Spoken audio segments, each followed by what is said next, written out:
Hello guys, അപ്പോൾ വീഡിയോയിലോട്ട് പോകാം.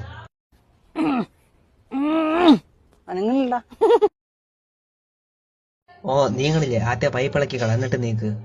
ബില്ല് തൊട്ടിട്ട് ഞാൻ ഇതിൽ തൊട്ടുണ്ടോ, അല്ലാതെ റെസ്റ്റോറന്റുകാർ ഇതിൽ തൊട്ടുന്നോ തെർമൽ പേപ്പർ വെച്ചിട്ട് അശുദ്ധമാക്കിന്നൊന്നും ഞാൻ പറഞ്ഞില്ല. ഞാൻ തൊട്ടായിരുന്നു, തെർമൽ പേപ്പർ കൈ തൊട്ടിട്ട് ഇതിലൊക്കെ തൊട്ടു. അപ്പൊ അതുകൊണ്ട് നമ്മൾ ഇത് നല്ലോണം ഒന്ന് സോപ്പിട്ട് കഴുകിയിട്ട് മാത്രമേ ഫുഡിന്റെ അടുക്കലോട്ട് വെക്കുന്നുണ്ട് കേട്ടോ. അപ്പൊ ഗ്രീൻ ഹൗസ് ക്ലീൻ ലിക്വിഡ് ഇടുന്നു, പതപ്പിക്കണു, എന്നിട്ട് മുഴുവനാക്കിയിട്ട് നമുക്കൊന്ന് കഴുകിയെടുക്കാം. ഓക്കെ, അപ്പൊ ഇത് അതിനെ കുളിപ്പിച്ച് അതിന് കുറച്ച് കരിയും പൊട്ട് കൊടുത്ത് അതിന് കിടത്തേങ്ങ് ഉറക്ക്.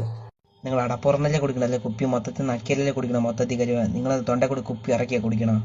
4ാമത്തെ പീസ്. ഓക്കെ, ഈ കവറ് ഈ പാത്രത്തിൽ മുട്ടിക്കാണ്ട് വേണം അങ്ങോട്ട് ഫുഡ് മാറ്റാനായിട്ട്. ഓ കവർ പാത്രത്തിൽ മുട്ടിച്ചൂടെ, എന്ത് കവർ പാത്രത്തിൽ ഉമ്മ വയ്ക്കുമോ? This is greenhouse cleaning liquid getting poured on the banana. Now let's wash this thoroughly. തായോയി പരം വരെ കഴിവാണ്, വേറെ പരം കൂടെ തരാം, അതും കൂടെ കഴുകി തിന്ന്. Chilled payasam.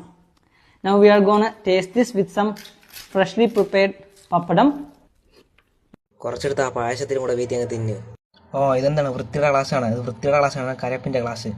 വൃത്തി ആവശ്യമാണ്, പക്ഷെ അമിതമായ അമൃതവും വിഷമാണ്.